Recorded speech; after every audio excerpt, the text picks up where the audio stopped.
Nginibingelele ekhaya lamaphupho. Uma umusha la ekhaya sicela ukuthi ushaye u-subscribe ukuze ngokulandelayo ungaphuthelwa uma sifaka ividiyo. Ukubaluleka-ke kokuthi u-subscribe, senzela ukuthi uma ubuza umbuzo kwi-comment, sithi masibuya nevidiyo eyimpendulo, i-notification izongena kumakhalekhukhwini wakho, ebese ividiyo-ke uyayibona ngokushesha kanjalo. Kanti uma unga-subscribe-ile, angeke uze ubone nhlobo ukuthi cha, impendulo usuyitholile. Ngakho-ke uma unombuzo buza kwi-comment sizokwenzela ividiyo.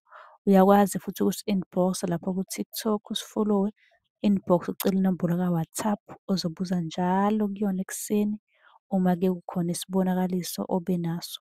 Nokubaluleka nje kokuthi-ke uwazi ukuthi ngabe lokho osuke ukuphuphile kubika ukuthini. Ake singene-ke kwelanamhlanje sikuchaza. Ukuphupha undiza. Ngiyathemba ukuthi usu-subscribe-ile lapha kwi-channel yethu ukuze ungaphuthelwa noma ngabe nini masifaka. Ukuphupha undiza kubika ukuthi-ke kunesithunywa saphezulu esikubhekile esingafuni lutho ngawe. Noma izitha-ke zikuhlasela kodwa isithunywa sakho sizolokhu nje simi nawe njalo njalo. Uma unembuzo ungabuza kwi-comment sobe sesikwenzela nawe ividiyo yakho ngokukhethekile siyifake ku-YouTube. Ukuze izosheshe ivele kuwe, subscribe, notification izosheshe ivele kuwena.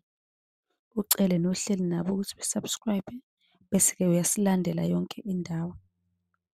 Ngokwenza lokho uzobe usize mina njengoba nami ngisiza wena ngikuchazela lokhu odinga ulwazi lwakho.